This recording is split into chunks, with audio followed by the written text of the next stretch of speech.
Good evening, everybody, and welcome to another Movie Battleground. I'm your host for today, Matt Beer, and we got a great match today with a debut player and somebody who's looking to get his first win. We're going to introduce our judges, and we'll go straight to the competitors after that. First, we're going to be introducing the Chokeslam champion himself, Nico Rigoli. How you doing, Nico? I'm good. Happy to be stepping back into the judging arena here. It's also very late, so please, to the competitors, one of you knock the other person out so I can get on with my night. I think Subrath would appreciate that too, just for his sake. Next, we're going to introduce JB3. How you doing, brother? What's going on? I'm here to listen to some baits, and like I always say, I want them to bring it. And you know what? Sorry, Nico, but I don't mind if y'all go for a long time. Go ahead. Just all the extensions. Can they get like 3 extra extensions apiece? I don't know if we can do that. And that would end up being a 2-hour match, and that would not be fun. But I'm just kidding. It's going to be a great match. Oh, yep, definitely agree. And next we have Chris Diaz. How you doing, Chris? Doing good. Already 11 o'clock here on the Monday night, but here to have fun and judge. And it did be a good match. Two great players against each other. Absolutely, I agree. So now we're going to get to our competitors. First, we're going to introduce our 0-1 competitor, Matty G. How you doing, Matt? What happened to Matt? Wow. Oh, there he is. Yes. I'm excited to be here. Alan's a buddy of mine. Obviously, if you watch our other shows, you know he's a good friend of mine.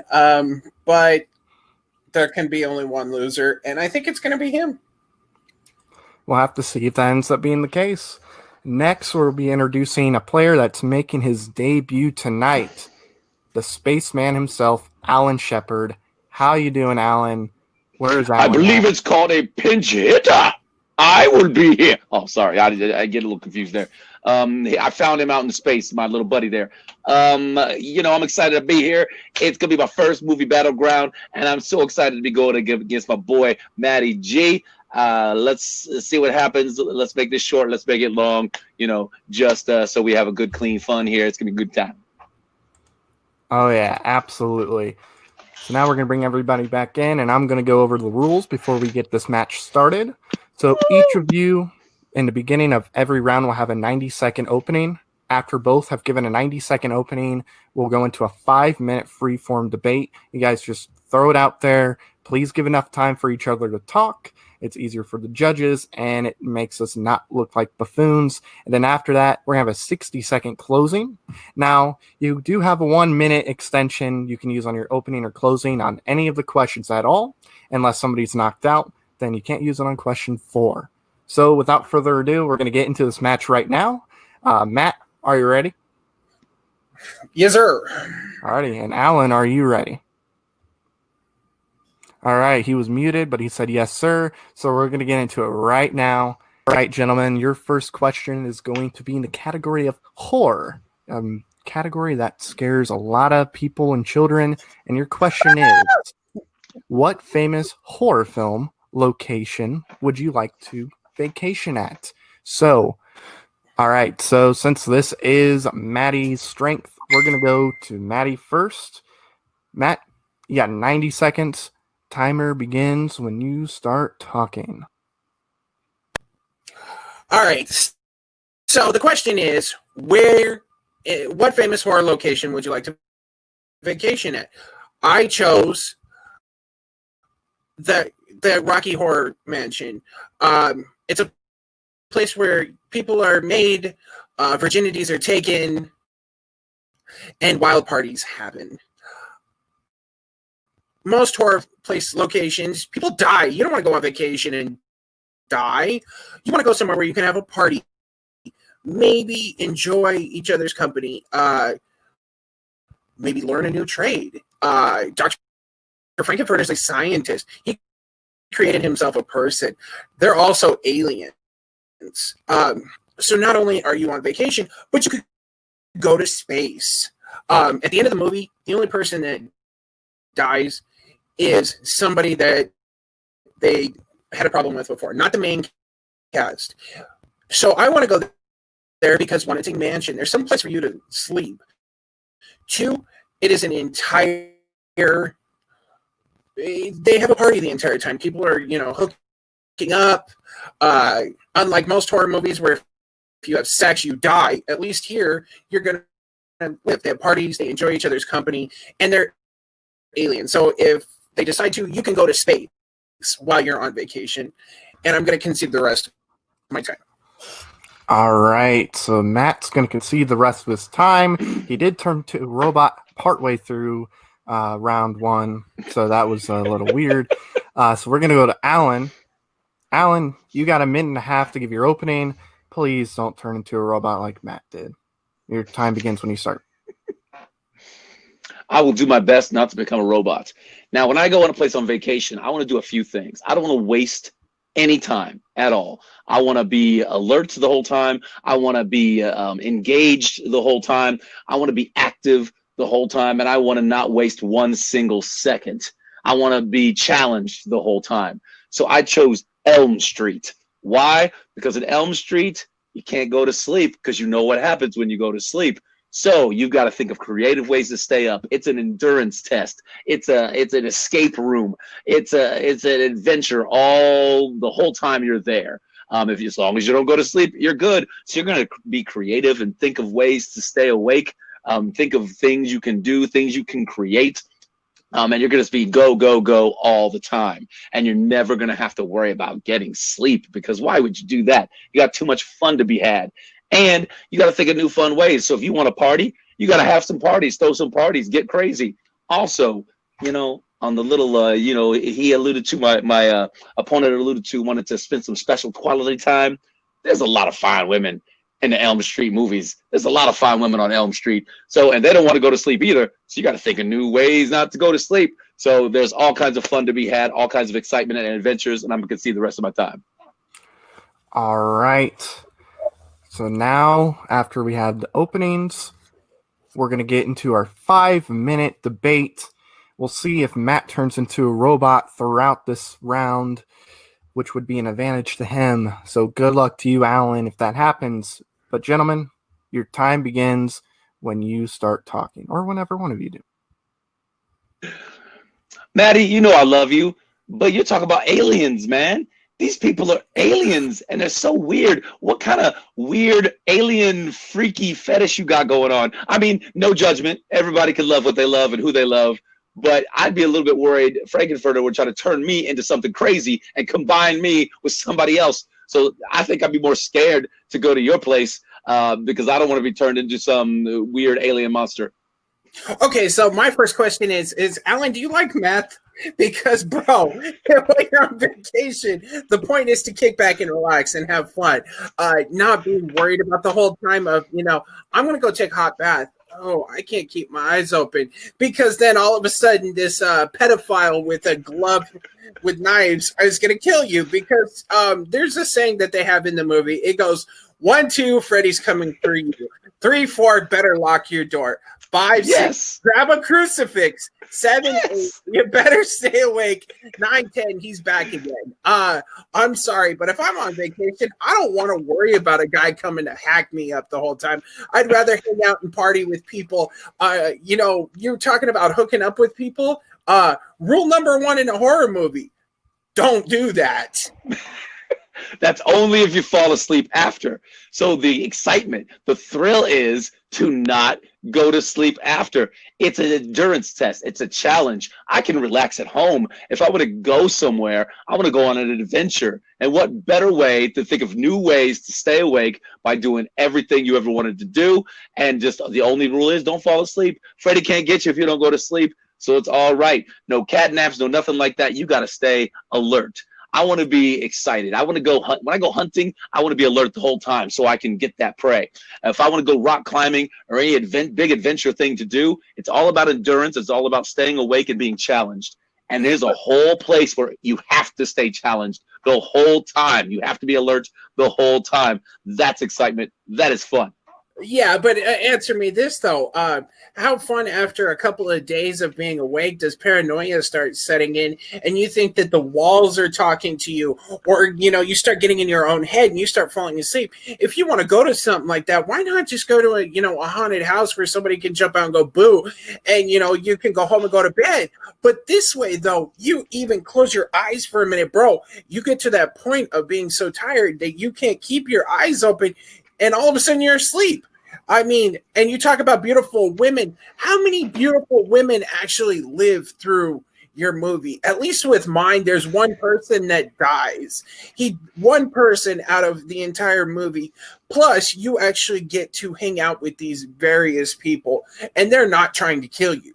What's the opening scene of my movie once they get to the house? It's a party. I mean, come on now. Think about it. Let's do the time or forget. It's a party until the nefarious notions come out and Frankenfurter go crazy and try to make you his concubine. So, I mean, honestly, I'd rather be his concubine than Freddy's. Well, yes, that goes without saying. But I've got ways to avoid Freddy. You ain't avoiding Frankenfurter. He there, and he got many ways to get you. He got ways to get you while you're awake, and he can lure you. Oh, and enticing with all the parties. And look at all the half-naked people running around. And let's sing a fun song, and then I gotcha. See, I know how to defeat my bad guy. I just don't go to sleep. I'm good. But I have a question for you. You have kids, yes? Yes, of course. You do realize that Freddy Krueger was a pedophile. When you killed him at the beginning of the movie, he was a pedophile. So not only do you have to worry about yourself, you have to worry about your children. At least with my place, my kid would be up singing and dancing on the stage, diving into the pool with them. You got to worry about until he puts on pantyhose and becomes an alien. See, I ain't taking my kids on vacation. If I want a vacation, I don't want my kids. I love my kids, but I need a vacation away from them, so I'm going to get them out of there. The only thing good about Freddy Krueger is that he's dead already. So I don't have to worry about him. My kids ain't coming on vacation. If I want to get some sleep, I just go home. Then I can sleep because he ain't going to get me anywhere else. He has to be on Elm Street. So if I'm going to go for an exciting, action-packed vacation, that's where I'm going to go. Wait a minute. He's got to challenge myself. You said he's got to stay on Elm Street. No, throughout the movies, he goes to various other places.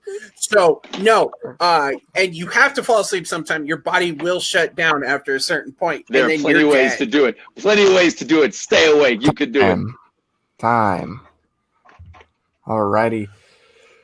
Great round by both of you guys.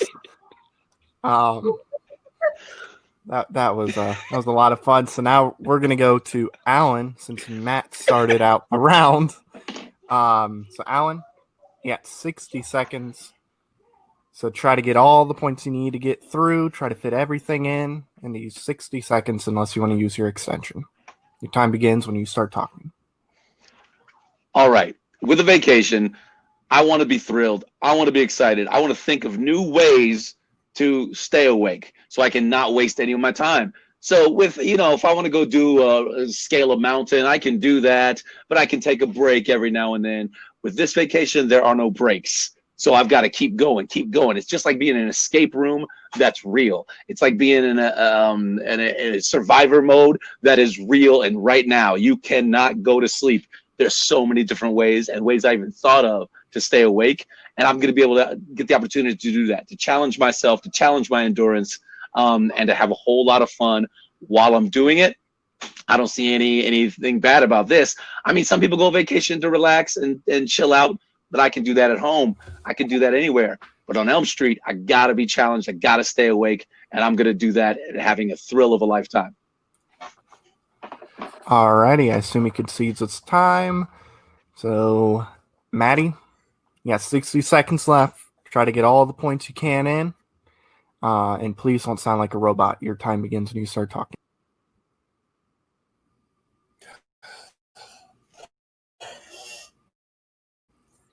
So when you go on vacation, you want to go on vacation and have fun. You don't want to have to worry about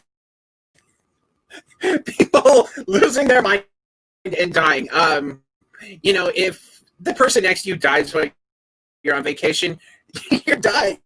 you know, you get upset, you start crying, you get in your own head, and you get to the point, well, I'm done, and you fall asleep and you're dead. At least with my place, people are partying, people are having fun, they're entertained. They're aliens, yes, which means you are in their spacecraft already if you're staying at the mansion. So if they decide to blast away, you're going with them. So your vacation is actually extended.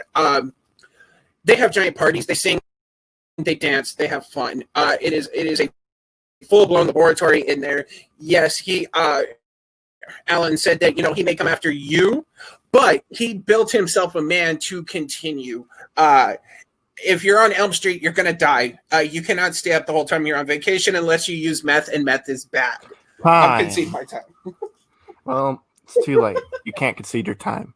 And you didn't listen to me because you did turn to a robot as soon as the thing started. So there we go. So now we're going to remove our competitor. I almost did a spit take. It looked like you were going real to. spit take. It looked like you were doing. What? I told him not to, and he didn't listen. He did not listen. What the hell did I just listen to? Exactly my thought. Oh, goodness. All Petty right. hole, pedophilia, and a bunch of other stuff. Wow. All right, gentlemen. We're going to begin giving our points out, and we're going to start out with Nico. So, Nico, who are you going to give your point to in this round, and why? All right. When it came down to it, it was basically like this. Matty G laid out all the reasons why Alan's vacation didn't actually sound like a vacation. It sounded more like a drug-fueled fever dream that couldn't be sustained long-term for an actual happy vacation, whereas Matt laid out all the bullet points as to why his vacation and his destination would actually be fun. So I got to give the point to Matty G. Alrighty. So Matt's going to get the first point. Now we're going to go to Chris. Chris, who are you going to give your point to and why? They make it quick and simple. Yeah, Maddie got my point because I would put pantyhose, spaceship, and anything over it, pedophilia, and Maddie got keep probably point to point. But Alan spoke more other things besides trying to stay away what would make it fun. If from what Alan sounded like, it sounded more like a nightmare I don't want to be in. But yeah, Maddie got paid to me. Yeah, I want to party in pantyhose, and that do the time warp again. Yeah, and not anything into that. Alrighty, so with that, Maddie gets the first point. So now, and he jumped in for a second. But we're going to go to JB3 next. The point you're going to give really doesn't affect the round, but who would you have gone with anyway? So when I was listening to the debate, they both came at it from different perspectives of what fun actually was.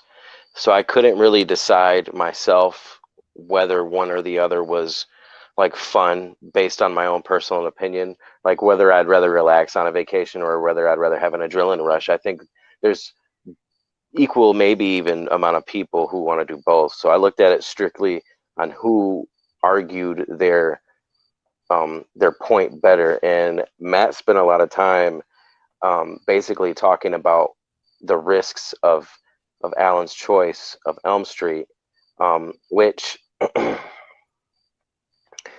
he did make some good points, but I just don't think he spent enough time in his own realm. And I think that Alan brought forth a lot of examples on why, if you were into that life, you know, the endurance, the challenge, you know, there's a lot of people that go to, like, you know, they want to be scared. They want to go into that situation. And I just think that Alan really argued that, but they both brought it, but I really thought that Alan gave me a little bit more. So that's where my point went, even though it don't matter. Alrighty, so there we have it. Matty the Robot strikes first in this round, or in this game. All right, here we go. So, Alrighty. So wait, what? Okay. Point of order. JB3 likes Matt. Yeah. You know, you're into what you're into. But now, alrighty. So we're gonna get into our second question real quick, and our second question is in the category of comic book movies. And your question is, what is the best Captain America film in that trilogy? Since we started with Maddie first in the first round, we're going to go to Alan first in this round. So, Alan, we'll see if you turn into a robot on this one, but please give me your answer and why. You got 90 seconds when you start talking. All right, I chose Captain America: Civil War. It is my second favorite MCU film overall, and it's my favorite film in the Captain America trilogy. It has the most iconic moments. It did the best at juggling a whole bunch of new characters and a whole bunch of characters on screen at the same time, while telling a very complete, compelling story from beginning, middle, and end. And it had, I think, one of the better villains, the most challenging villain of all of, especially of the three films. And it basically gave us something we'll never going to forget. I mean, some of those moments, we're never going to forget. The best version of Spider-Man that's ever been on screen was Tom Holland, and it was introduced in Civil War. Black Panther, one of the greatest new to a lot of people's superheroes, was introduced in that, and in my opinion, told a better Black Panther story than the actual Black Panther film, but that's a different question for another day. I think most iconic moments, the greatest, second greatest maybe fight scene ever in any of these MCU films, and it just an all-around compelling story, and it treated all the characters with respect. It gave us, as comic book fans, something we never thought we'd ever see. And it was just an all-around well-told story and a perfect closing as a trilogy for those three films, because it kept storylines from the first two films and wrapped them up nicely, which is really hard to do. That's now time. I can see the rest of my time. Oh, yep. There we go. Yep. All right. My bad. I didn't pay attention to the timer, so you went over a couple seconds. All righty. So Alan has chosen Captain America: Civil War. We're going to go to Maddie. So, All right, Maddie. You got 90 seconds. Please explain your choice and why in those 90 seconds. All right, so I chose Captain America: The Winter Soldier, not only because it is a great comic book film, it's also a great film, period. It took the comic book genre and changed it. It went from just a standard, oh, look, superhero doing superhero things, to we're going to get into spy movie. You know, we crossed into the James Bond and Mission Impossible field with this one. It took what normal comic book movies were and changed it and said, we don't have to stay within this box. And it blew it up. It introduced us to various characters that we know today.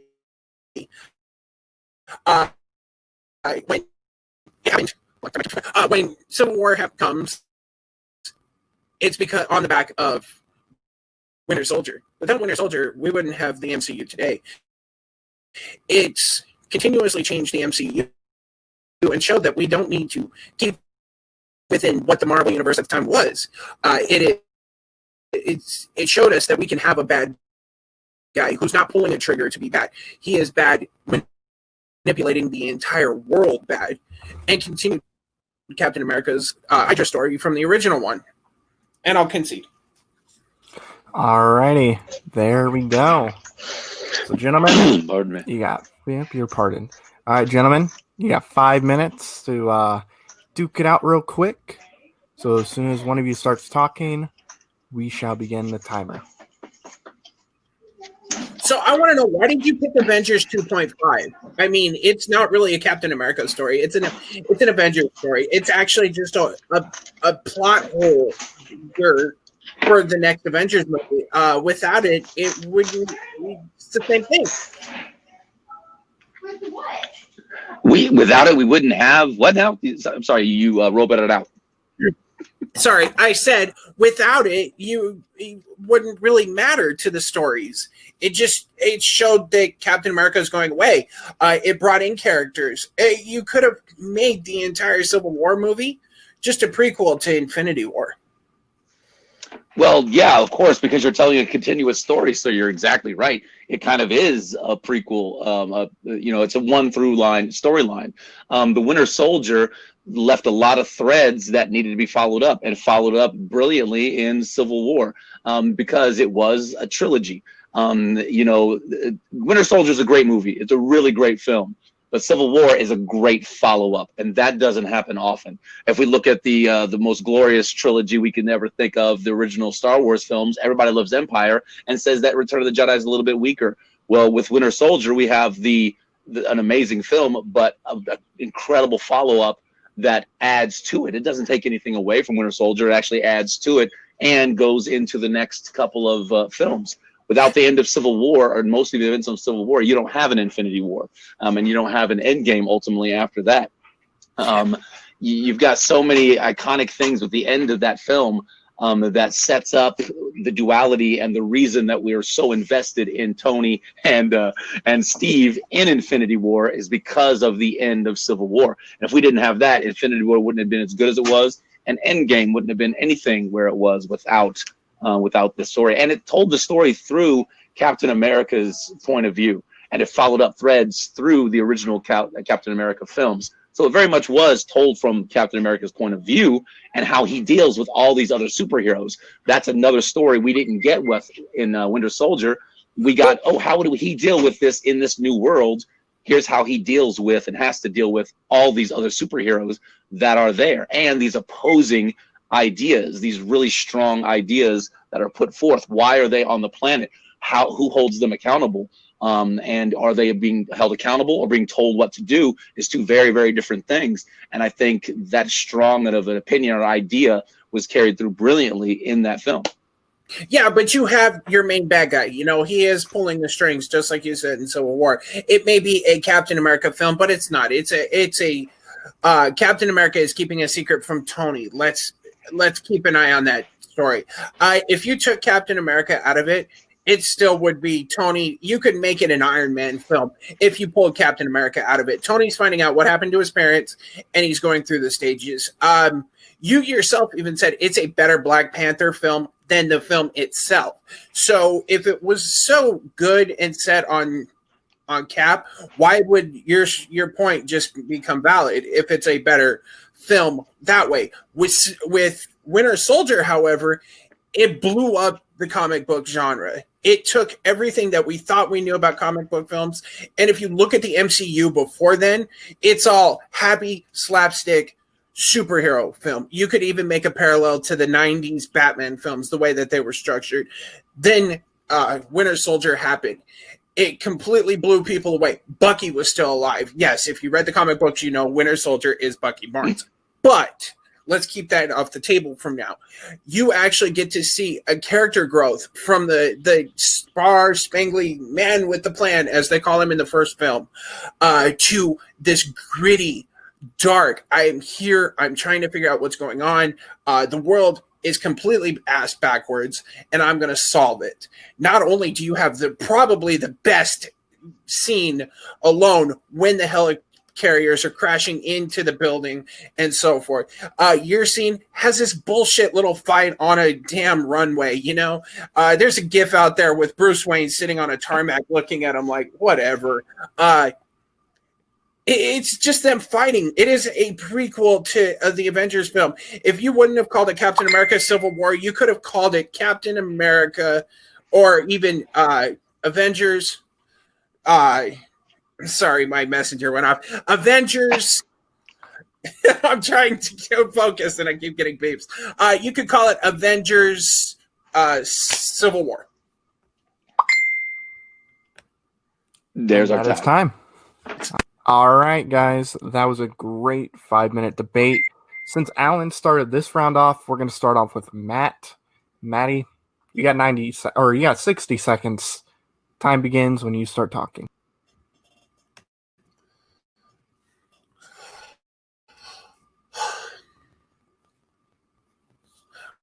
All right, Captain America Civil War, it is Avengers 2.0. You could call it Avengers Civil War, not Captain America Civil War, because the movie focuses on all the characters, not just one. Captain America the Winter Soldier is a Tony story. The world is falling apart. A Steve story. The world is falling apart. Steve's trying to figure it out. Everything he knows has gone to hell. What happens? Steve figures it out. He comes together with the remains of S.H.I.E.L.D. and they save the day. Once they save the day, things progress. You get the most beautiful set design when the helicarriers are crashing and taking out the tower. You also get Robert Redford as the bad guy, and he pulls 2 shots in the entire movie. But the movie circles around him. Without that movie, the world wouldn't build and continue. Civil War is just Avengers 3. And I'll concede. Alrighty. And that will do it for Maddie. Alan, you got a minute left, or you got a minute to talk. Time begins when you start speaking. All right. My opponent seems to have a problem with Civil War being just an Avengers 2.0 or 2.5 rather, or Avengers 3. But really, it was telling us, showing us the other aspect of Captain America, which is he is a leader. And we've got all these other films showing us there are other superheroes in the world. The biggest problem with Iron Man 3 is because everyone was waiting for other superheroes to show up. Well, here you got one in the Captain America story. And Captain America, the reason they're there is because they follow Captain America. He is the leader. He is the commander. He tells them what to do. And he shows the burden of leadership. The things he learned from the previous 2 films, we're seeing them through his point of view in this film, the burden of leadership and what happens with that. So it's really a testament to the filmmakers and had a good job that they did by telling Captain America's story, by including all these other characters without it getting muddled, without it getting mixed up. It didn't do any of those things. It told a good story. And that is time. Alrighty. All right, guys. That was a great round. So we're going to start off with Chris on this one. So Chris, see, you're struggling a little bit to figure out who you're going to give the point to. Yeah, who are you going to give your point to?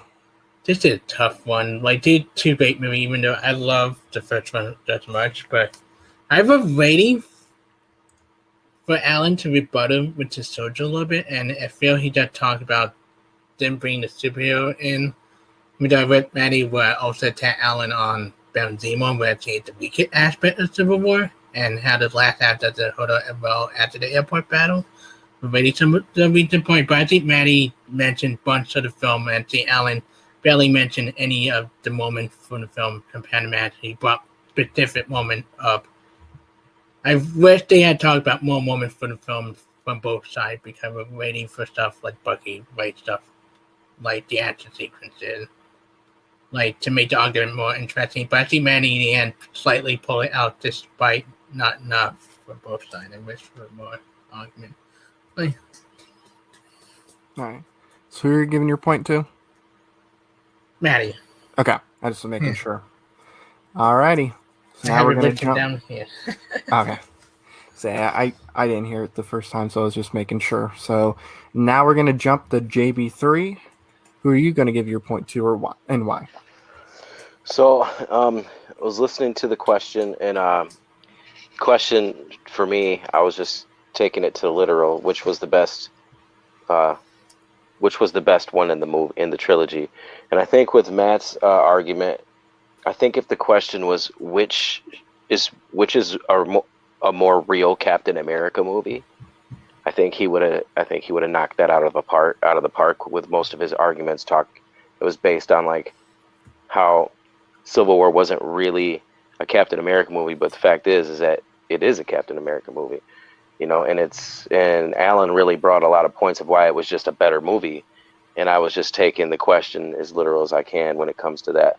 Like I said, if it was which is more real according to what Captain America, or the best, you know, Captain America when it comes to, like, you know, in line with a real Captain America, I think that I could have gave it to Matt. But because it's just talking about a movie, you can't count out a Civil War because you don't think it was a real Captain America movie. So I gave my point to Alan because of that. Alrighty. Nico, it comes down to you. Who are you going to give your point to in this round, and why? This is hard. So the way I see it, this is kind of like best Nicolas Cage movie versus best movie with Nicolas Cage in it. I feel like Maddie argued what is the best movie that has Captain America in it, whereas Alan really hammered in why Civil War was a Captain America movie, and that was Matt's biggest attack. Was if you took Captain America out of it, then it could easily be an Avengers movie, or it could have been an Iron Man movie. But Alan finally came in at the end with the ultimate defense of explaining why this is a true Captain America movie. But where I'm struggling is Alan also didn't really attack Civil War that much. I mean, didn't attack the Winter Soldier that much. So, but I feel like based on who argued what is the better Captain America movie, I'm going to go with Alan. Alrighty. And that means we are tied at 1 apiece as Alan gets the point in this round. Alrighty, guys. Here we go. This might be the most important question of the game right here. Whoever wins the point here will have a 2-1 lead. And your question is going to be in the category of the 90s. And your question is, with Jurassic Park topping the box office after theaters reopened, which other 90s film would you want to be re-released in theaters? So since we started with Alan in round 2, we're going to start with Maddie here. So Maddie, you got 90 seconds. What is a movie you want to be released from the 90s in theaters? Your time begins when you start talking.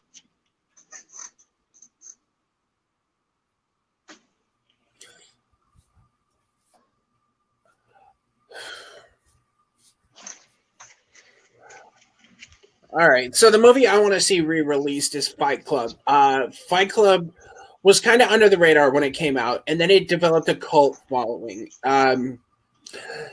If you say, what's the first rule in Fight Club, everybody's going to know you don't talk about Fight Club. It has become, it had a paradigm shift on geek culture or movie culture in general. You look at the acting itself, you see people that were just starting out that are massive stars nowadays. You take those and you give their popularity, which is going to help bolster the reenactment of it. Just the act of the final scene of seeing the world destroy around our two main characters at the end of the movie. Spoilers if you haven't seen it. Just that breathtaking scene alone on the big screen would be amazing. You've got people who have won Academy Awards that are in this movie. You've got a heartbreaking feeling. When you go to the movies, you want to escape. And Fight Club absolutely is the escape. You get to that point at the end where you find out that everything that's gone on is in his own head. It makes the movie better. Fight Club itself wasn't real popular in theaters. I think this time it would be a massive success. I'll concede. Alrighty. So Maddie went with Fight Club. So Alan, we're going to go to you. And that actually worked, by the way. All right. Yeah, I think you're right. That did work. There we go. No more Roboto. No more Roboto. There we go. All right, Alan. Yeah, 90 seconds whenever you start talking. All right, I went with The Matrix, the first Matrix, the only Matrix. I went with The Matrix because that movie redefined so many things, special effects wise, camera technique wise, cinematography wise, set design wise, the way we interact and interface with computers, the terms red pill and blue pill. Synonymous. You can't not go, without looking at certain political attributes and political aspects and say, oh, you got blue pilled or you got red pilled. That came directly into the lexicon and the culture overall across the entire world. And the special effects hold up. I think if you put it in the theaters right now, especially in IMAX, it would sell out tremendously. I think everybody loves The Matrix. It wasn't a little known film. It was a film that blew up entirely, and people emulate it for years and years and years. Have been emulated with all kinds of different knockoffs and things, and it redefined some camera techniques that are used in directing. and I think it's just an overall good movie, an exciting film, and it holds up. It holds up definitely, and with all the new technology as far as going into cinemas, when we can go back into the cinemas, or with 4K and everything, it all holds up, and is going to be a DVD or Blu-ray that people must own immediately. And back in theaters, it would thrive and make bank. All right, and that's going to be your time. I noticed none of you went with The Phantom Menace. What the fuck? Good reason for that, sir. I mean, that's what I would have went with. Pod racing scene. Come on, guys. That would have been great.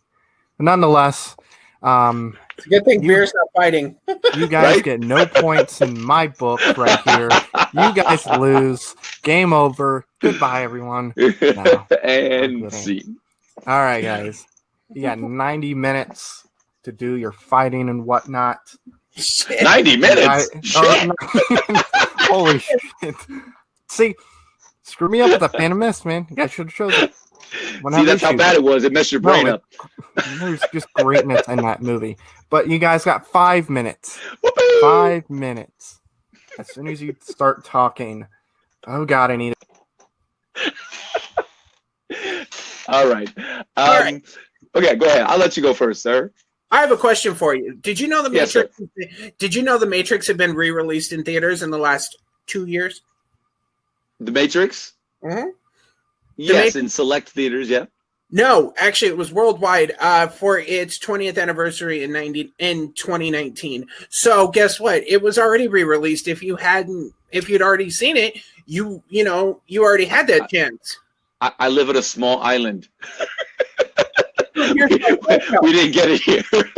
Well, that's what happened. Well, that's what happened with Paradise. But my point is, the Matrix. But we definitely wouldn't have got a Fight Club faux show. But Because I'm sorry, Fight Club ain't gonna break no banks. The Matrix is still gonna draw an audience. Fight Club, once you've seen that ending, you know what? It's fine. It's good. There's some good scenes in it. But once you give away that twist, it's, why do I need to watch it again? It's a great movie the first time, but only one time. The Matrix you can watch a bunch of times because it's so visually striking. I'm sorry, but your penguin, bruh, it's going to slide right out of there because it looks whack. There's a whole bunch of visual effects that fail in that film. Bro, okay. Well, if you want to bring that up, Matrix 4 comes out next year. Matrix 4 comes out next year. So why put it out now when you could make a little bit of money, when you can wait till Matrix 4 comes out and you can do the, couple of movie back-to-back marathon like they did with Avengers and various other things and get that money as well. So not only are you making money to rebuild the Matrix, but you're also getting the money to build up Matrix 4. And it's already come out recently. Yeah. So we've already seen those visuals on the big screen. You said it yourself. It's something that every film fan has on Blu-ray or DVD. So it's already there. I went to a private screening of Fight Club. That movie sold out in 4 minutes. So in the worldwide box in one office, private screening, I'm sure it did. In one private screening, I'm sure it did. And guess what? The Matrix has already had its shot. It's already been there. It is a cultural phenomenon. But Fight Club has reached cult status. It will blow up. There's movies. Ghostbusters came out and made it, top the box office already. So you're saying that because Fight Club wasn't as a big success, it wouldn't live up to those standards? I disagree.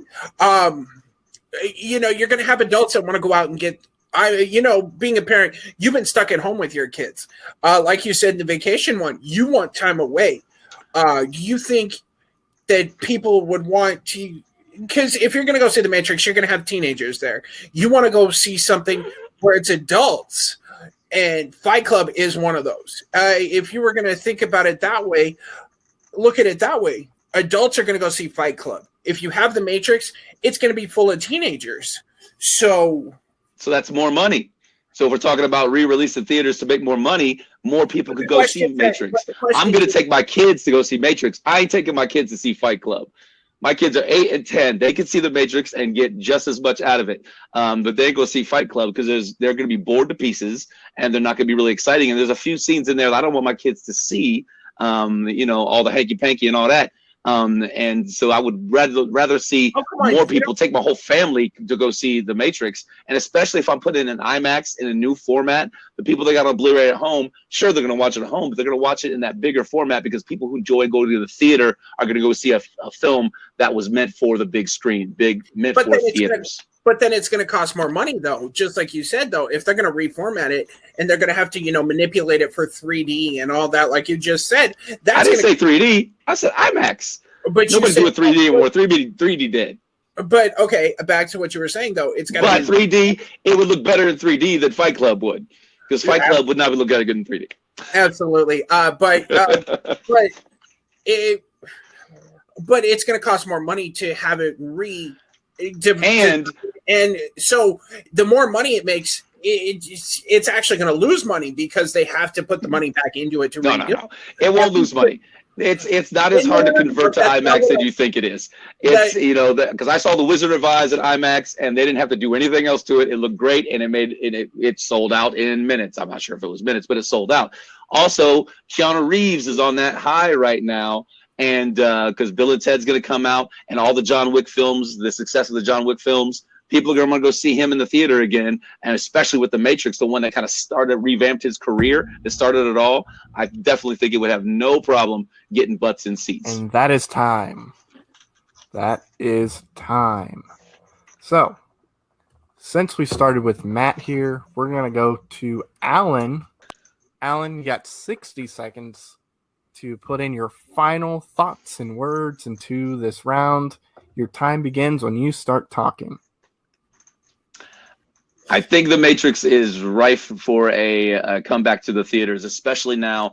If we're allowed to go back to theaters, I think The Matrix is a film that definitely people would want to go see. They've been trapped at home, and no matter how many times they've seen it at home, there's something different about going to a theater and seeing a film that was made for the big screen. It was made for that visceral reaction with a whole audience there. And I think people that love to go to the theater love to go see movies like The Matrix. And I think that will be definitely something that would have no problem selling out, especially again with the IMAX and the bigger theaters with all the surround sound and the improved sound. I think The Matrix is rife with amazing sound effects, amazing music. The score is absolutely incredible, and all those loud, shaky IMAX theaters that the seats shake or the speakers shake the seats. I think it would be an incredible experience, a lot of fun, and I think people are ready for that. They want to get back to the theater, and they want to see a movie they love, and they want to see The Matrix. All righty, and that's going to be time for Alan. So now we're going to go to Matt. Matt, you got 60 seconds to put in your final thoughts and words. Don't know what that's about. Kind of making fun of me. I don't appreciate it at all. But yeah, 60 seconds. You do have time to change your choice to the Phantom Menace. We'll forgive you for that.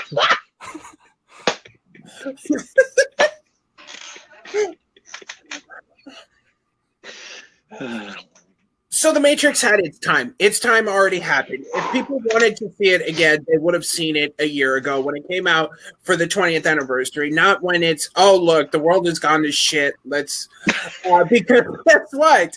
The movie's about the world going to shit and things taking, guess what? That's real life. So there's that. Fight Club didn't really get its love and found until it was on DVD. Most people haven't gotten a chance to see it in theaters. The sound of the bone-breaking violence or the earth-shattering explosions at the end. The fact that it is people coming together. Yes, they are a militant group. I'll give you that. But it is people coming together to engulf themselves. The Matrix had its time. It's already done. Fight Club should go back in theaters because people didn't get the chance to see it at the time. Alrighty. There we have it. Alrighty.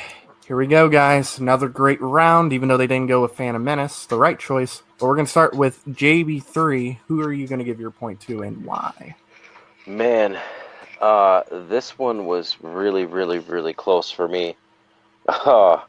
Because you had, okay, first off, Matt really, really brought a lot of good points on why The Matrix might possibly could not do that. not necessarily for me that it was already done, because Alan rebutted saying it's a very rewatchable movie.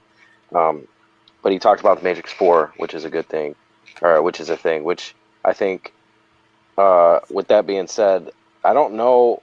Like, he brought some good points about his own movie. It was a cult classic, things like that.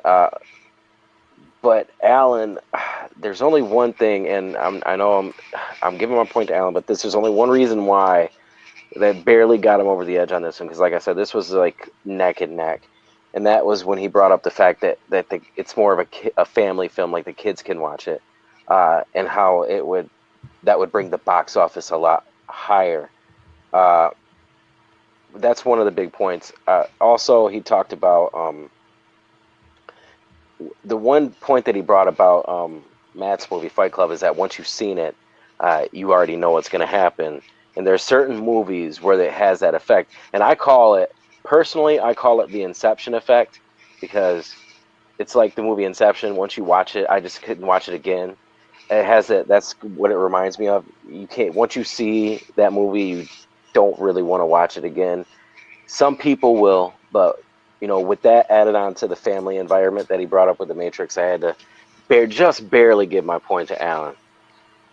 Alrighty. So Alan will get the first point in this round. Now we go to Nico. Who are you going to give your point to, and why? So they both did a really good job of explaining why their movies are beloved and how these movies have affected the culture we currently live in. Alan brought up a lot of great points as to why his movie would do fantastic at the box office, because it's tried and true, it's tested and proven, and he did a good job of sort of knocking down Maddie's claim about how IMAX would cause it to lose more money than they would make.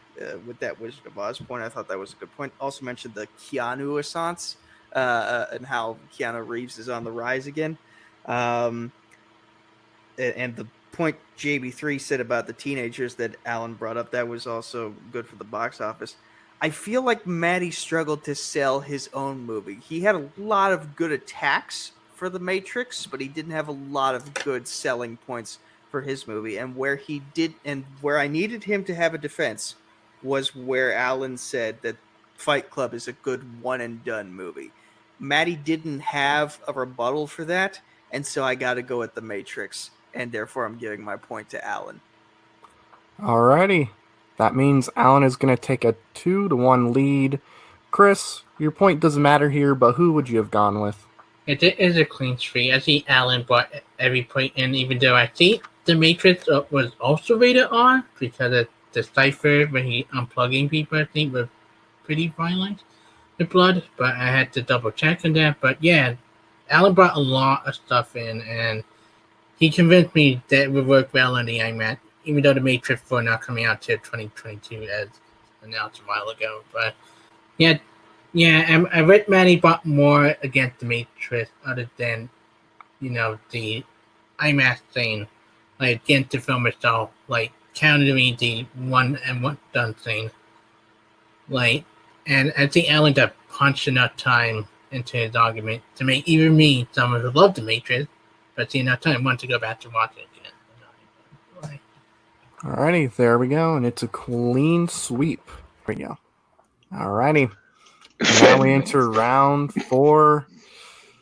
This is a big round for Maddie, because if Maddie does not score here, Alan will get the win. But if Maddie can score, we're going to go into a speed round. Let's get into question number 4 real quick. And I'm assuming it's in the category of directors. And your question is, which director would you consider to best represent the 80s era of Hollywood?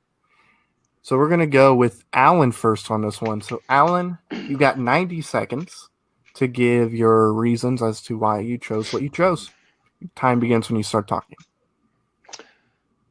All right, I chose Steven Spielberg as the quintessential 80s director. Not only do we get the Indiana Jones trilogy of films in the 80s, we also get The Color Purple, and we get the seminal Alien film pretty much that's universally known worldwide, both young and old, with E.T. We also get a bunch of his showing the versatility of his filmography, because we get Empire of the Sun, amazing stories, just a lot of different varieties of films. And everybody thinks of Steven Spielberg primarily when they think of 80s films, particularly because of the Indiana Jones films, but The Color Purple, an absolutely phenomenal, amazing drama. And of course, E.T. E.T., no one can not think of E.T. You say E.T., those two letters together, it's because of that film that Steven Spielberg made. He redefined what it meant to direct films in the 80s, and people emulate him to this day, and probably always will, primarily because of a lot of those films that were in the 80s. There's so much nostalgia going on with people who lived through that and saw movies. I'm one of those, and we go for Spielberg's films in those. I mean, Spielberg took over a lot of decades, but I think the 80s really, you think of Steven Spielberg because of the aforementioned films that I talked about. Alrighty.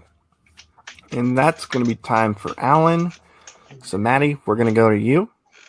Who do you think represents the 80s era of Hollywood the best out of directors? You got 90 seconds when when you start talking.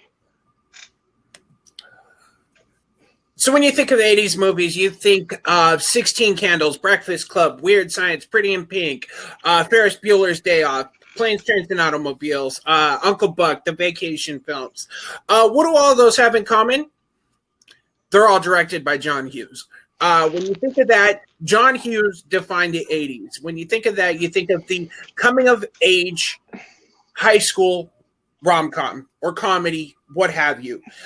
You think of those. You don't think of, you think of coming of age, becoming who you're supposed to be. You're falling in love with the character. You're following them through the movie, through ups, downs, and you come out feeling good on the other side. John Hughes represents it because of what he's done. His writing, his producing, and others all fall in the 80s. I'm going to just end my time right there. I want to start talking. I just start talking. All right. And Seabrat thanks you for not having to use those last 30 seconds. So I want to start talking because I got something I want to say. So Matt, go away. Alrighty. We're gonna begin it. 5 minutes. It's on my time, sir. I'm the commissioner now. You don't kick me out. You guys got 5 minutes to debate. Go at it. All that good stuff. Whenever one of you starts talking. Go ahead. I know you got something to say, but I go ahead and interrupt you. Really? Go ahead, man. Okay, when you think of Steven Spielberg, you think of Jaws, you think of Close Encounters, you think of Schindler's List, Jurassic Park, Saving Private Ryan. Guess what all of those have in common? Those are in the 70s and the 90s. Most of his movies, he actually only directed, if you want to be for sure, he directed 1, 2, 3, 4, 5, 6, 7 movies in the 80s. So it's not really officially. When you think of Steven Spielberg, you think of the bigger ones. E.T., yes, I'll give you that. Raiders, sure. But when you say Steven Spielberg, most people's minds go to the big ones. Jaws, Close Encounters, Jurassic Park. All of those weren't in the 80s. But you just proved my point that Steven Spielberg is prolific and could be the top in every decade. In the 70s, yes. In the 90s, too. In the 80s, yes. If you ask anybody, have you seen Breakfast Club? Oh, yeah, probably. I've seen that. Have you seen Pretty in Pink? Oh, yeah, I've seen that. Who directed it? You ain't going to hear nothing. You'll hear crickets. You said, who's a director that made films in the 80s? Steven Spielberg. All of those things, all of those movies that I named. You said 7 movies, 7 unforgettable, amazing films that redefine the way people direct films. And we're talking about directors. And John Hughes made some fun, lighthearted films, and we remember some of those films. You don't remember who directed them. But you, when you say the movie, when you say think of movies from the 80s, 9 times out of 10, they're going to go to any John Hughes film because he defined the genre. And if you actually look at his body of work, Steven Spielberg, the only movies that connect on his are his what you would call franchises. John Hughes, on the other hand, did you know? I didn't see the Color Purple sequel. But Sorry. did you know that Ferris Bueller's Day Off, and I gotta pick it. Oh Jesus, why can't I even think of the name right now? So memorable, you forgot. No, I'm trying to. Pretty in Pink and Ferris Bueller's Day Off actually happened in the same town, in the same high school, of all things. And nobody knows that because he couldn't connect the dots clearly because nobody knows that. But if you ask an average person, Ferris Bueller's Day Off happened in Chicago. And and the only reason that people know that is because there's so much Chicago iconography in there. Actually, it didn't happen in Chicago. It happened in a small town in Illinois. But good try on that one. They were trying to get to Chicago. That's the only thing people can remember. If you ask them where Ferris Bueller take place, Chicago, because he was the sausage king of Chicago. But hold on, you asked Steven Spielberg name me a Steven Spielberg movie. You know they're gonna go Jaws, they're gonna go Jurassic Park. They're not gonna go The Color Purple unless they run in our circles. They're gonna go any one of the Indiana Jones films. The ones that count. They're going to go Indiana Jones. They're going to go Last Crusade and Temple of Doom. Guarantee. And if you say, The Color Purple, they go, oh wow, yeah, he is amazing. He directed that too. Oh, and Amazing Stories. Oh my God, that's amazing too. That's incredible. He could do everything. And be as a director. We're talking about director that defined. And who's emulating John Hughes now? People usually are doing John Hughes films better. They're doing them better because Stranger Things was only a hit because it made nostalgia for the 80s, mocking Steven Spielberg. Everything Steven Spielberg. It ain't light, happy, pretty, and pink in the Stranger Things thing. The only reason that got so big is because it was emulating Spielberg. J.J. Abrams emulating Spielberg because all of his films emulating Spielberg. Any coming of age film basically takes notes. A high school coming of age film takes notes from a John Hughes film. John Hughes, when you think of, I'm sorry, but when growing up, I remember growing up watching John Hughes films. Growing up, coming of age films, you could have watched them, but you couldn't tell me who directed them. I guarantee will show your daughter Pretty in Pink, 16 Candles, when she gets to that age. Oh, yeah, I'm sure I will, but she ain't going to know who directed them. And she ain't going to be curious about who directed those things because he wasn't a prolific director. Nobody's emulating John Hughes' directing style. Plot lines, sure. But those plot lines are universal throughout the years. I mean, there's nothing original about those, but styles of directing, Spielberg is emulated more than any other director, especially John Hughes. John Hughes was great. Could write a clever script. That's it. Time. Wow. That was heated. Ha. If I had water, I would pour it on myself, but I only have Coke, and I don't feel like getting sticky, so I'll suffer through the heat that these two are bringing. So, I don't hear about you being sticky, beer. I'm sorry. Look, Mom would be like questioning, what are you doing, Matt? Nothing. It was just hot because of these two competitors we had today. So we're going to start with Maddie. You got 60 seconds to put everything you got in there. Remember, you do have a 1-minute extension you could use. Do you want to use that? Yeah, might as well. All right, so now you got 2 minutes. Subrath thanks you for that. And your time is going to begin when you start talking. Take it away. He says that the Indiana Jones films, The Color Purple, E.T., all define the genre. They really don't. Indiana Jones is basically just a carbon copy of the adventure films from the 30s. John Hughes, on the other hand, directed the movies that people grow up with. They grow up with The Breakfast Club, 16 Candles, Weird Science, Pretty in Pink, Ferris Bueller. Those are all movies that somebody can relate to. In the movie, you can relate to them. Indiana Jones, yes, that's iconic. I'll give him that. But when you think of Steven Spielberg, you think of his other movies. You go Close Encounters, Jaws, Jurassic Park, all of those which aren't in this time period. Those are the 70s and the 90s.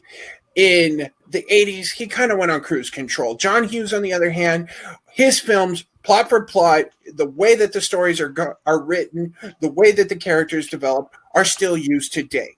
The coming of age genre was started by John Hughes and the way he told his story of following a set of people over through a difficult time, whether it be turning 16 and forgetting your birthday, whether it be being in detention, being a group of kids coming together and actually becoming friends who wouldn't have, but they got detention. The list goes on. You look at American Pie, a bunch of losers that are trying to get laid at high school prom. What do you know? A bunch of people coming together, following it. There's your coming of age film. You've got, people who are abused. Look at Perks of Being a Wallflower. That is exactly almost a remake, as you could say, of 16 Candles. A loser that comes together, makes friends, and gets it better in the end. All right, and I'm going to concede. All right, you only had 2 seconds left, so wise choice right there. So now we're going to go to Alan. Do you want to use your 1 minute extension? I do not. You don't. Subrath is very happy about that. So you got a minute. Time begins when you start talking. All right. So according to my opponent, the only knock against my director is that he was too prolific across a span of too much time. Yes, Spielberg directed amazing films that we remember from the 70s and the 90s, but in the 80s as well. It was just across those time frames. As a director, the question was director that defined a time period. Steven Spielberg, hands down, he can cross 3 decades. He's absolutely prolific and amazing. People emulate those films, Steven Spielberg's films, to this day. They'll never stop. And Alien was defined by Steven Spielberg, by that movie from the 80s, by E.T. The action-adventure genre was defined by the Indiana Jones films. And I'm sorry, but The Color Purple was an amazing story told about a group of people that there weren't a lot of movies running around in the 80s about that. And the scene between Whoopi when she's shaving, Danny Glover, most tense scene ever, Spielberg. Time right there. Wow. All right, good luck, guys. I'm glad I'm not Hey, hold up. judging. What is spicy meatball-y? I don't know. I like that. I just said it felt hear right. that? Mark my words. I'm gonna say that, and I'm gonna host Combat Wrestling Trivia. Look, if I start something, then that's great. I'm no Alexander Hamilton, but if I could start just a thing, spicy meatballs. that is one spicy meatball. Alrighty. Yeah, it's a spicy Oh, meatball. God. Oh Like- man. Did I just hear that? Somebody Oh, said that Indiana Jones were a rip-off of the action movie. I never We do not talk bad about Indiana Jones here, Wait. sir. No. I want to clarify what I said. Since you asked the question, I said it is a carbon copy of the 30s adventure film. Get out of here. Get out of here. We're going to go to Nico. Nico, who are you going to give your point to in this round? Okay. Can I hear the question one more time? Yes. The question is, which director would you consider to be the best representation of the 80s era of Hollywood?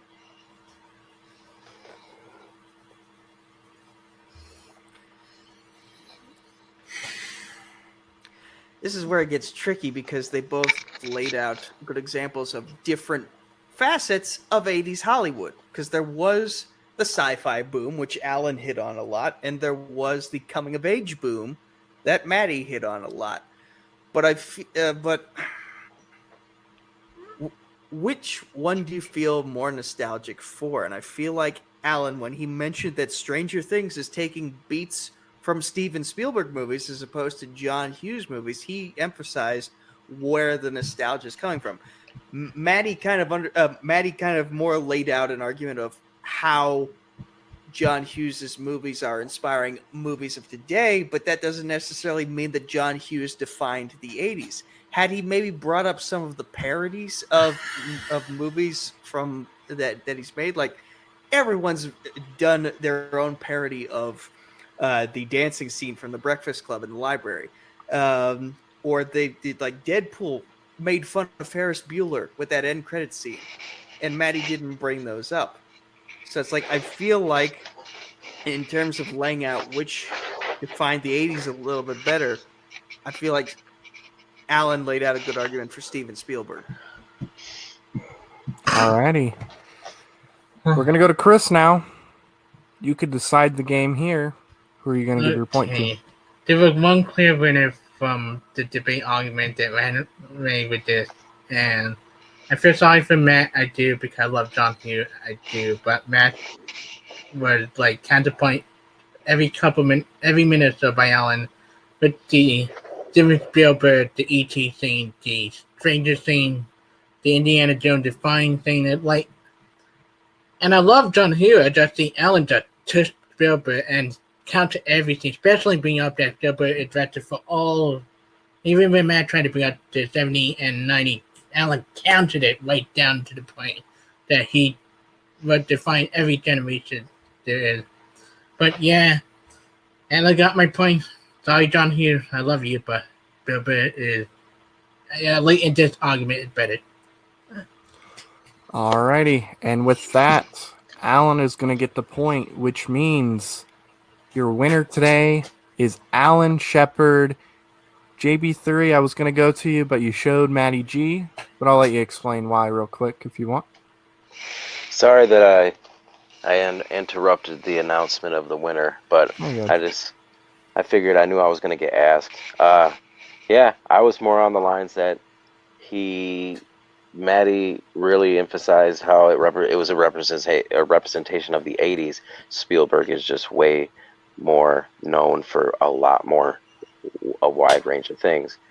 Both of them was really neck to neck all day, but even with this question, but it's that big point for me, that I gave my point to Matty G, but it is what it is. Alrighty. So, Matty did get a point there. Fun fact, in my return match, Matty's gotten more points than me.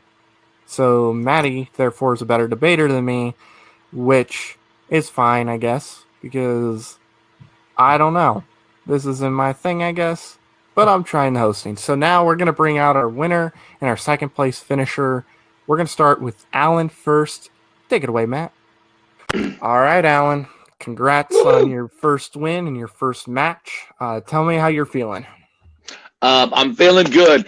Man, I love me some Matty G. That's my boy. I love debating with this guy. I love talking to him about movies or anything. So this was a lot of fun. I'm excited. If I was a judge, I would have thrown some points to him for sure.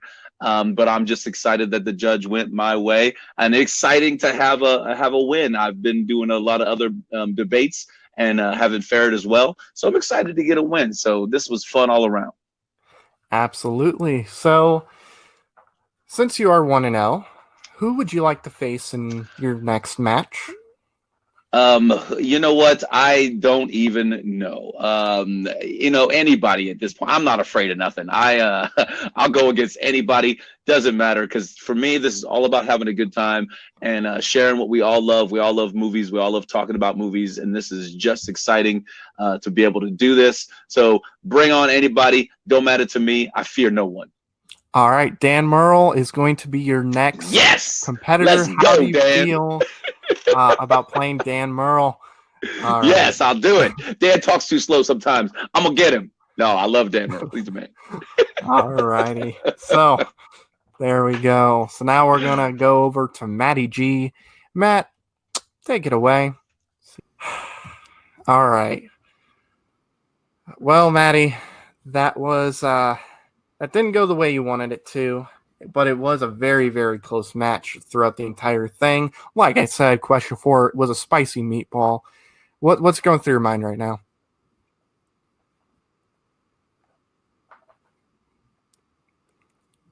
It is what it is. Alan's a good buddy. It is what it is. It sucks because I personally thought I had him in round 4, but that's okay. It is what it is. I honestly, question 3, I wanted The Matrix because that's one of my all-time favorite films of all time. But like I said, it is what it is. Anytime I get to chat and talk movies with Alan, it's fun. Yeah, kind of disappointed, but it is. Absolutely.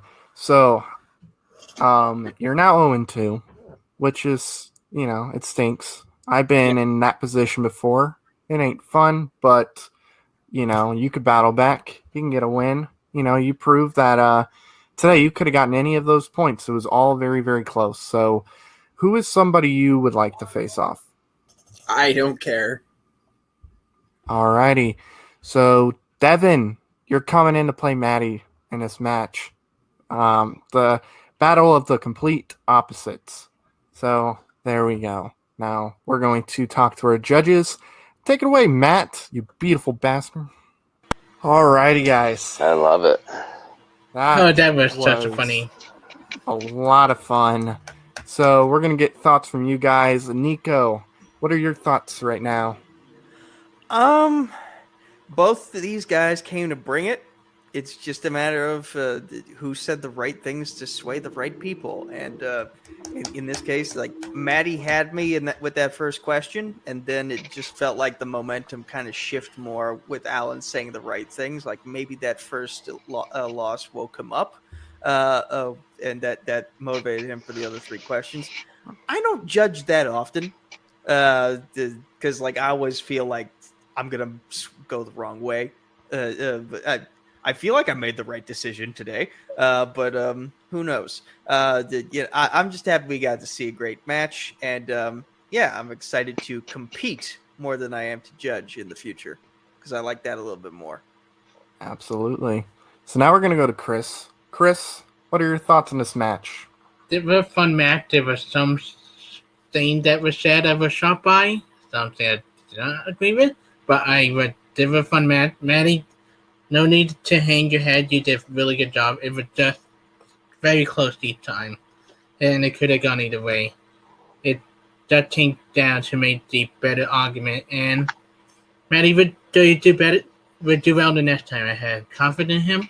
Alan had a great future ahead of him. Same with Maddie, and I can't wait to see what they do. They go next in the debate league. Absolutely. And JB, what are your thoughts on the match? Yeah, it was a great match. Alan, it's the first time I've seen him debate, did a really, really good job, especially after, the first question. Like Nico said, I actually had him winning on the first question, had him losing on the last one, but they was close pretty much every turn. Both brought good arguments. Both brought the heat. Matty G, like. This was not a situation where, the score is 3-1, but it's not a situation where Matty G got blew away or anything like that. It was a close debate. Sometimes it just goes one way or the other. Absolutely. But it was a fun time. It was great. I had a great time. Thank you for letting me on. And again, good job to both competitors. Absolutely. This was a great match. So we're going to bring those beautiful people back in really quick.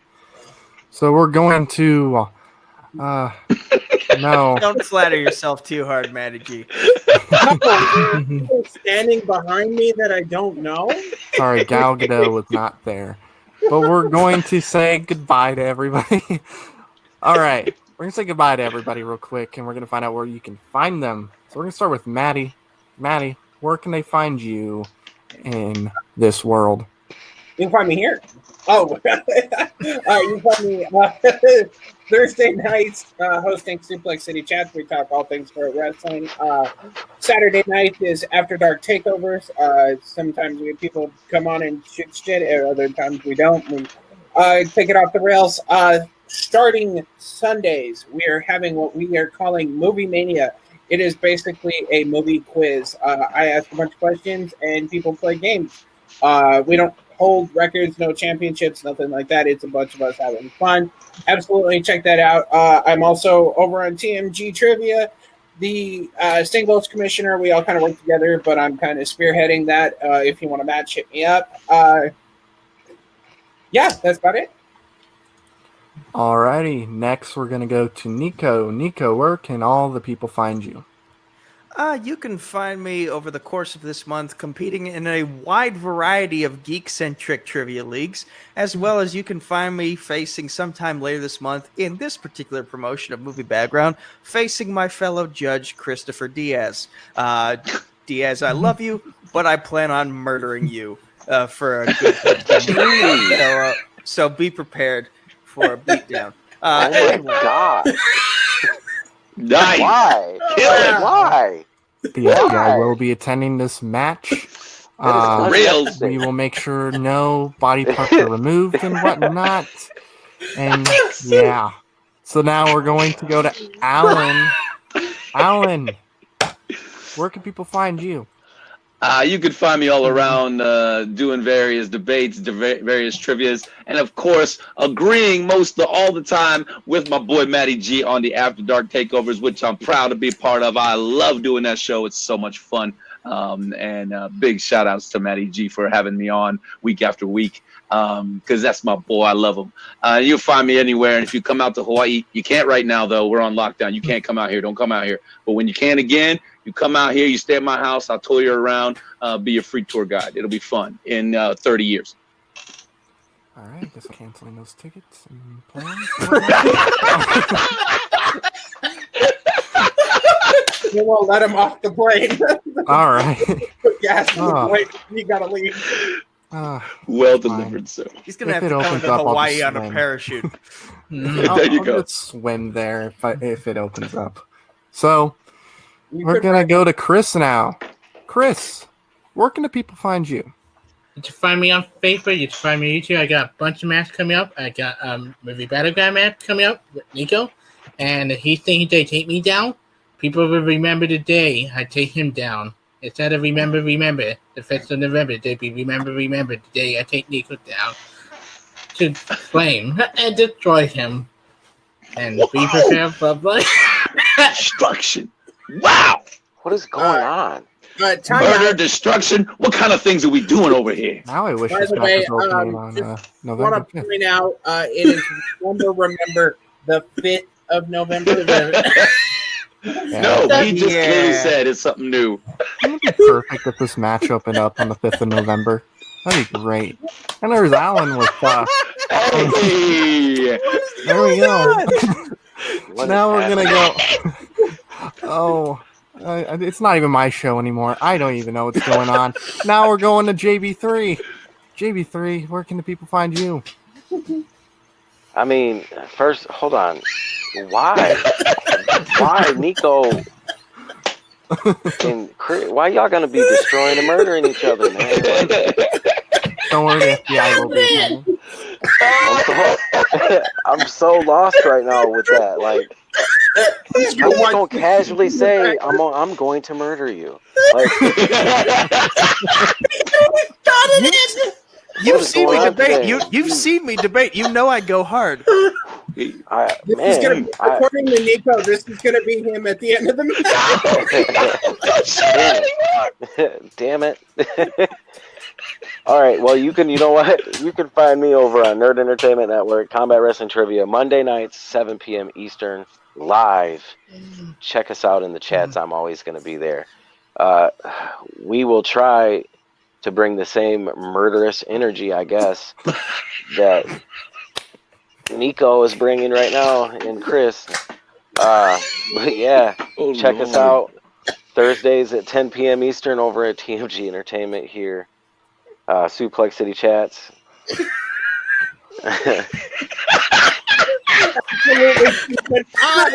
Oh, stop it with the eyeball! Lord Jesus.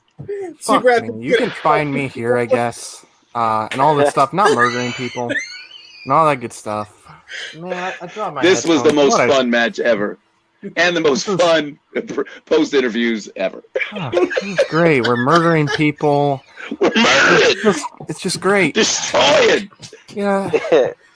Thank you for tuning in, Were we everybody. talking about Freddy Krueger earlier? Like, it's like this That's is true. the perfect place to talk about that. You said you would gladly physically hurt Hey. people just to pick a category.